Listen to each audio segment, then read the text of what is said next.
Nah, ini tuh hasil USG aku kemarin pas aku kontrol ya teman-teman. Ini rahimku udah bersih dan sehat ya.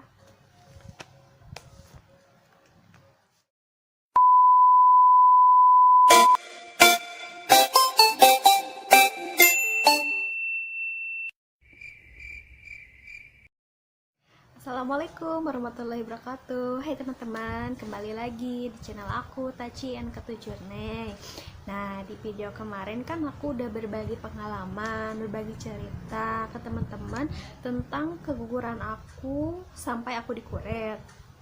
Nah, di video kali ini aku mau berbagi tips ke teman-teman bagaimana sih cara perawatan postkuret itu. Nanti aku akan jelasin ya satu-satu bagaimana. Tapi teman-teman jangan lupa like, comment, and subscribe channel aku. Dan jangan di skip juga ya, tonton sampai habis, sampai selesai. Pokoknya jangan di skip, oke? Oke, lanjut ke tips yang pertama. Tips yang pertama yaitu istirahat total selama 1-2 hari. Nah, selama 1-2 hari ini teman-teman tuh harus benar-benar istirahat total, bed rest, gak ngapa-ngapain, cuman tiduran aja, nonton TV, ya kayak gitulah. Yang penting kalian tuh bed rest ya, jangan ngelakuin apa-apa. Terus tips yang kedua yaitu jangan melakukan aktivitas berat. Nah, teman-teman, selama masa pemulihan itu jangan dulu melakukan aktivitas berat seperti mencuci, mengangkat batu, mengangkat galon atau apalah, pokoknya aktivitas berat teman-teman jangan lakuin dulu ya. Yang penting kita sehat dulu. Pokoknya selama masa-masa pemulihan kita istirahat total. Nah, untuk tips yang ketiga yaitu jaga pola makan teman-teman ya.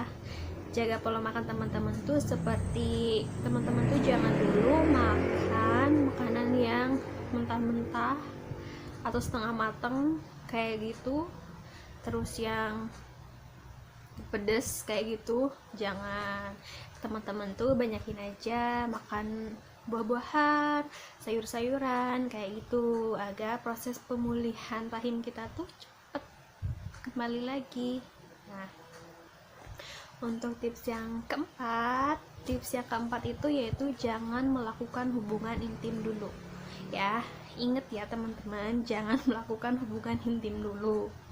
Nah, selama kita tuh masih dalam masa-masa pemulihan, selama masih masa nipas, kita tuh jangan dulu melakukan hubungan intim ya, kurang lebih 1 bulan lah, atau minimal 2 minggu atau 3 minggu teman-teman jangan dulu hubungan intim ya. Setelah masa nipasnya selesai juga harus ada jaraknya, meskipun selama 1-3 hari atau 7 hari darahnya udah nggak keluar, tapi teman-teman jangan langsung berhubungan intim dulu, tapi ada jaraknya dulu dari itu ya.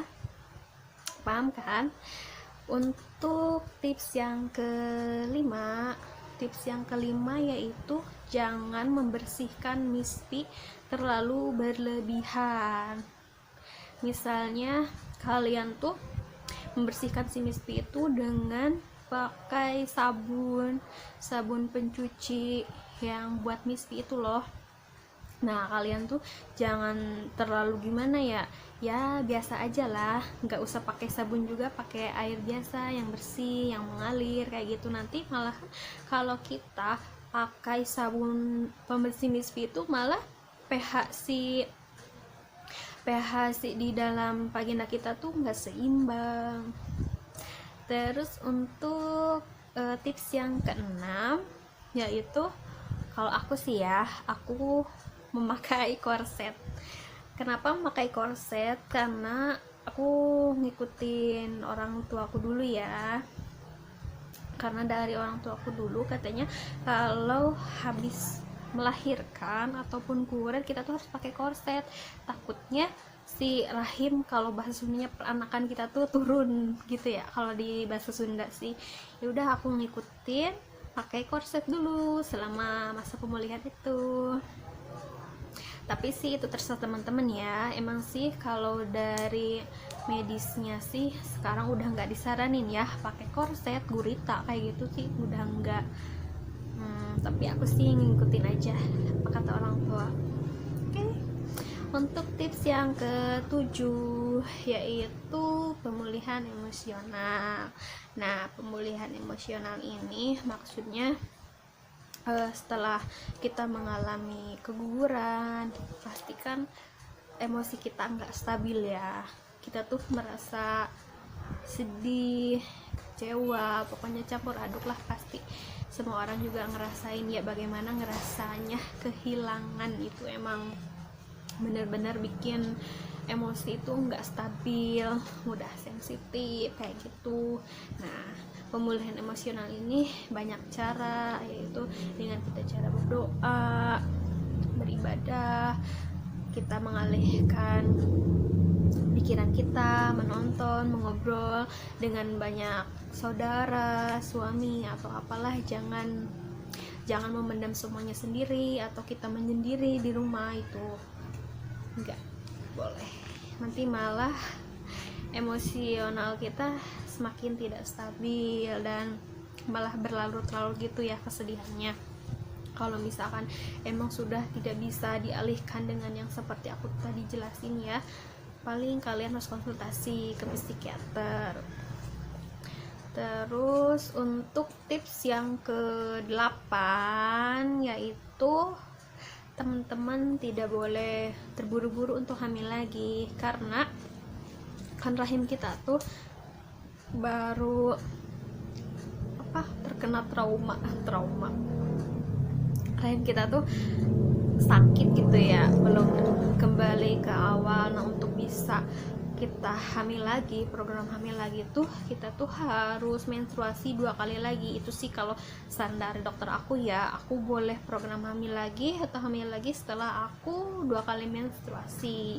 Tapi itu sih tergantung dokter masing-masing ya, rata-rata sih gitu, setelah 2 kali menstruasi baru boleh hamil lagi. Oke, terus yang ke-9. Nah, yang ke-9 ini yaitu jangan lupa konsultasi ke dokter.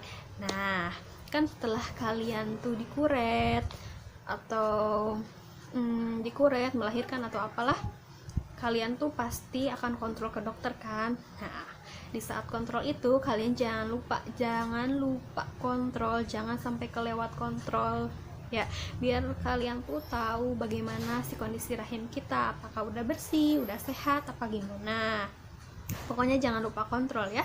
Setelah kuret selesai, masa nifas kita selesai, pokoknya kita harus kontrol sesuai dengan apa yang diinstruksikan oleh dokter.